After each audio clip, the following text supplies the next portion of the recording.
Hello students, welcome to 10th class and today we are continuing our chapter number 2. Second chapter हम शुरू कर रहे हैं बेटा और ये हमारी सेकेंड वीडियो है, सिविक्स का है ये हमारा सेकेंड चैप्टर जिसका नाम है संघवाद। तो आज का हमारा जो पहला टॉपिक है वो भारतीय गणराज्य। तो देखिए यहाँ से शुरू करते हैं। हालांकि भारत के संविधान में गणराज्य शब्द का उल्लेख नहीं है, लेकिन भारतीय राष्ट्र का जो निर्माण है वो संघीय व्यवस्था पर हुआ है। तो देखिए भारतीय संविधान के अनुसार जो भारत संघ है, देखिए इसका जो निर्माण हुआ है, भारतीय राष्ट्र का जो निर्माण हुआ है वो संघीय व्यवस्था के आधार पर हुआ है। यानी कि यहाँ पर जो व्यवस्था है संघीय व्यवस्था है। इसके बाद देखिए भारत के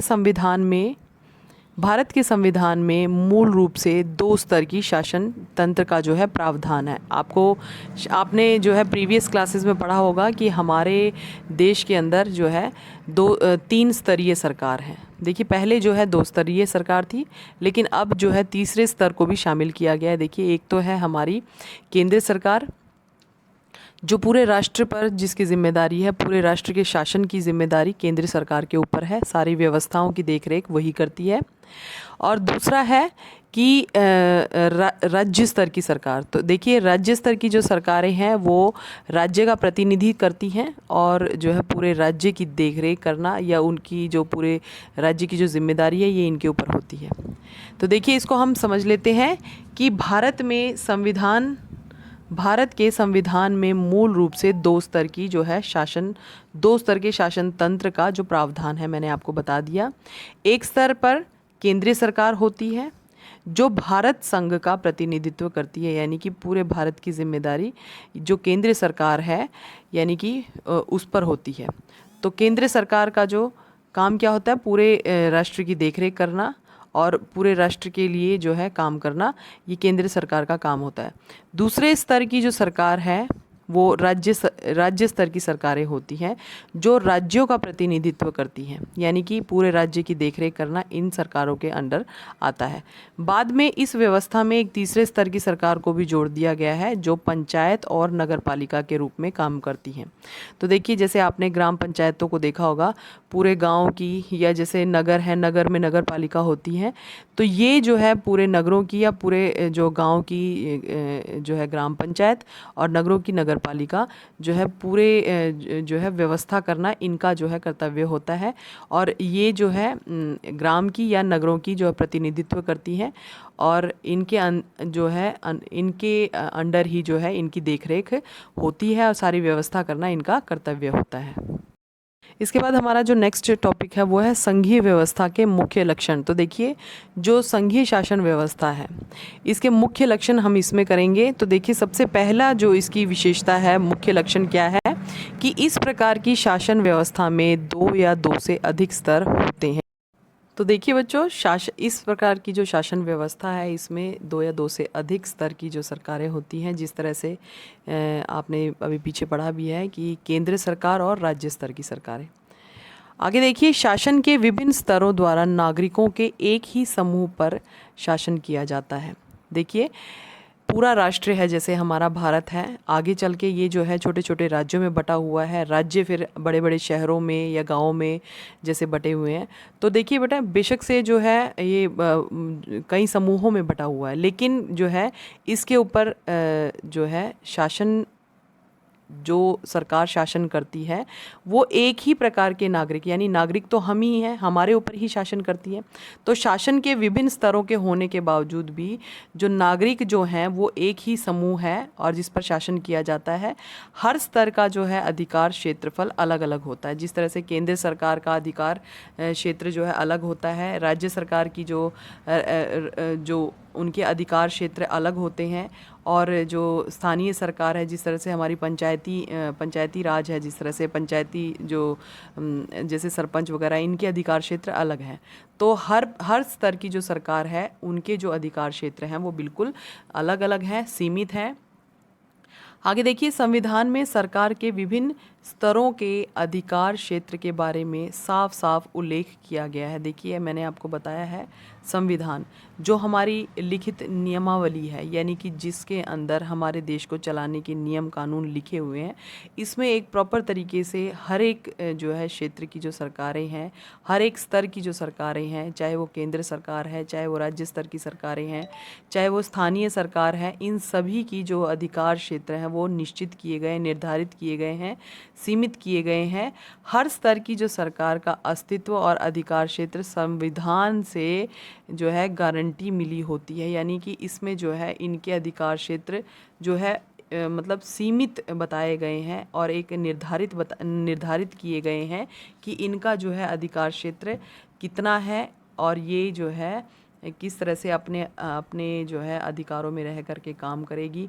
यानी कि कोई भी स्तर की सरकार है, चाहे वो केंद्र सरकार है, चाहे वो राज्य स्तर की सरकारें हैं या स्थानीय सरकारें हैं, एक दूसरे के काम में इंटरफेयर नहीं कर सकती हैं। और देखिए संविधान के जो मूलभूत प्रावधानों को बदलना सरकार के किसी भी स्तर के द्वारा अकेले संभव नहीं है। देखिए जैसा कि आप पहले ही आपने जो है आपको बता रखा है कि जो भी नियम कानून देश के अंदर बनते हैं, तो कोई भी जो स्तर की जो सरकार है, चाहे वो केंद्रीय सरकार है या राज्य सरकार है, मतलब ये अपने अकेले दम पर जो है इसका फैसला नहीं कर सकती है। यदि ऐसा किसी भी जो स्तर की सरकार ने अगर इसे बदलने की कोशिश की, यानी कि यदि ऐसे किसी बदलाव की ज़रूरत होती है, तो इसके लिए सरकार के दोनों स्तरों की जो है सहमति आवश्यक होती है। यानी कि अगर इन दोनों की सहमति होगी तभी किसी जो है कानून में संशोधन किया जा सकता है। संशोधन मतलब परिवर्तन किया जा सकता है, उसमें सुधार किया जा सकता है। ये सुधार तभी पॉसिबल है जब दोनों प्रकार की या दोनों स्तर की जो सरकारें हैं इनकी जो है मेजॉरिटी होगी। और देखिए इसके बाद न्यायालय का यह अधिकार होता है कि वह संविधान का अर्थ निकाले और सरकार के विभिन्न स्तरों के कार्यों का आख्यान करे। देखिए जो न्यायालय है, यानी कि आप न्यायालय से समझते हैं, जो न्यायपालिका है यानी कि हमारे जो कोर्ट है वो बिल्कुल स्वतंत्र है। ठीक है, ये जो कोर्ट है ये इसके पास फुल पावर होती है, ये बिल्कुल स्वतंत्र होता है, किसी भी सरकार के अधीन नहीं होता। ये इसके निर्णय एकदम स्वतंत्र होते हैं और इसका क्या कर्तव्य होता है कि वह संविधान के अर्थ निकालें और सरकार के विभिन्न स्तरों के कार्यों की व्याख्या करें। यानी कि ये प्रत्येक स्तर की जो सरकार है उनके कार्यों को निर्धारित करता है, उनके अधिकार क्षेत्रों को जो है सीमित करता है। ये उन्हें बताता है कि आपके क्या अधिकार हैं और आपको जो है कौन कौन से काम करने हैं। जब कभी सरकार के विभिन्न स्तरों के बीच में अधिकारों को लेकर के कोई मतभेद उत्पन्न होता है, यानी कि दोनों या तीनों स्तर की जो सरकारें हैं इनमें किसी बात को लेकर के कोई मतभेद होता है, तो देखिए ऐसी स्थिति में सर्वोच्च न्यायालय का काम किसी जो है अंपायर की तरह होता है। जिस तरह अंपायर का लास्ट डिसीज़न होता है, अंपायर के डिसीज़न को कोई भी जो है अपोज नहीं कर सकता, उसके खिलाफ कोई नहीं जा सकता। इसी तरह जो है जो हमारी देश की जो न्यायपालिका है, यानी कि हमारे देश में जो कोर्ट है, कोर्ट सबसे ज़्यादा पावरफुल होती है, ये स्वतंत्र होती है, ये किसी भी जो है सरकार के दबाव में नहीं होती है और इसका निर्णय जो है अंतिम निर्णय माना जाता है। और सभी को, चाहे वो सरकार है, आम नागरिक है, चाहे वो कितनी स्तर की जो सरकारें हैं, सभी को जो इसका लास्ट डिसीज़न मानना होता है। अंतिम निर्णय कोर्ट का ही होता है। इसके बाद नेक्स्ट पॉइंट है हमारा, सरकार के हर स्तर के लिए वित्त के स्रोत को स्पष्ट विवरण दिया गया है। यानी कि देखिए आपको पता है कि हर स्तर की सरकार है उसके लिए वित्त, जो आर्थिक जो सहायता दी जाती है सभी के लिए जो है निश्चित है ये, और इससे विभिन्न स्तर की सरकारों के वित्तीय स्वायत्तता सुनिश्चित होती है। संघीय ढांचे ढांचों के दो उद्देश्य होते हैं। तो देखिए ये हम बाद में समझते हैं, पहले ये देखिए कि प्रत्येक सरकार को है वित्तीय सहायता जो निर्धारित की गई है ये भी जो है सुनिश्चित होती है।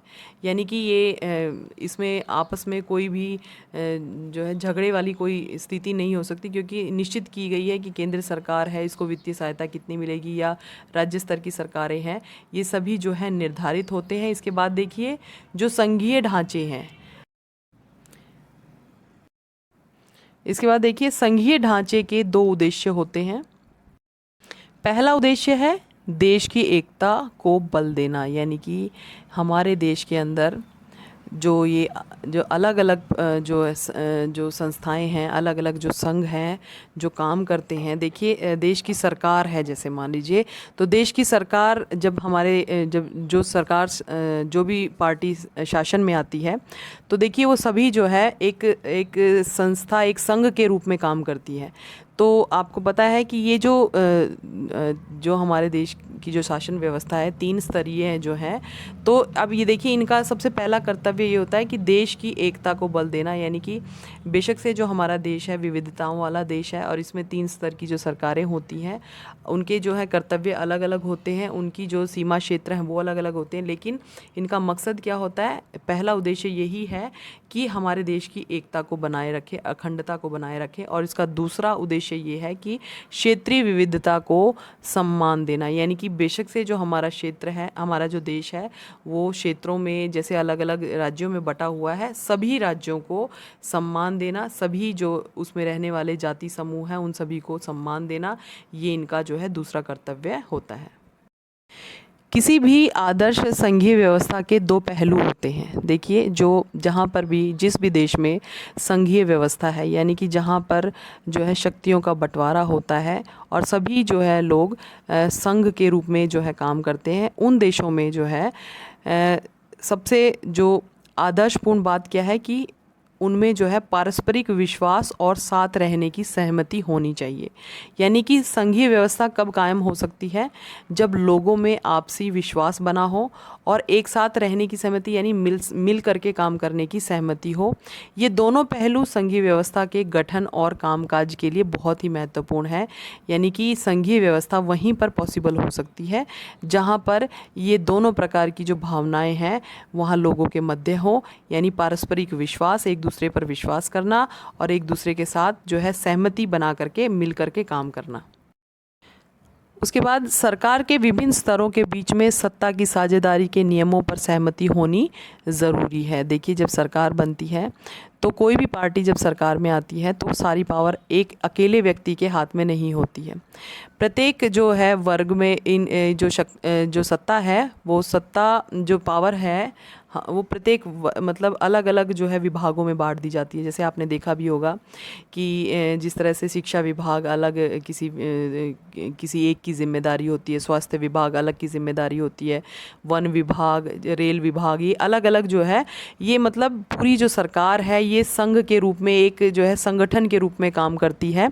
तो जो सरकार के विभिन्न स्तरों के जो बीच में सत्ता की जो साझेदारी, यानी कि जो पावर शेयरिंग है, ये नियमों पर जो है एक नियम कानूनों पर आधारित होता है और उन पर जो है इनकी सहमति होनी ज़रूरी है। विभिन्न स्तरों में परस्पर यह विश्वास भी होना चाहिए कि वे अपने अपने अधिकार क्षेत्रों को मानेंगे और एक दूसरे के अधिकार क्षेत्रों में दखलंदाजी नहीं करेंगे। जितनी भी स्तर की सरकारें हैं, देखिए मैंने आपको अभी ऊपर भी बताया था कि जितनी भी सरकारें हैं सभी के अधिकार क्षेत्र सीमित हैं और ये जो अधिकार क्षेत्र हैं ये इनका कर्तव्य है कि ये अपने अधिकारों में रह करके काम करें, दूसरों के अधिकार क्षेत्रों में जो है इंटरफेयर ना करें। यानी कि जो सीमाएं इनकी दी गई है, निर्धारित की गई हैं, उन्हीं सीमाओं में रह करके ये काम करें और दूसरों के अधिकार क्षेत्रों में दखल अंदाजी ना करें। तो देखिए बच्चों, इस तरह से आप समझ गए होंगे कि जो संघीय व्यवस्था है ये किसी देश के लिए क्यों महत्वपूर्ण है और इनकी जो है क्या विशेषताएं होती हैं, किस तरह से जो है इनके मध्य जो है तालमेल बैठता है जिससे जो है शासन व्यवस्था एक सुचारू रूप से चल पाती है। ये सभी पॉइंट्स आपको अच्छी तरह से क्लियर हो गए होंगे। Thank you, have a nice day.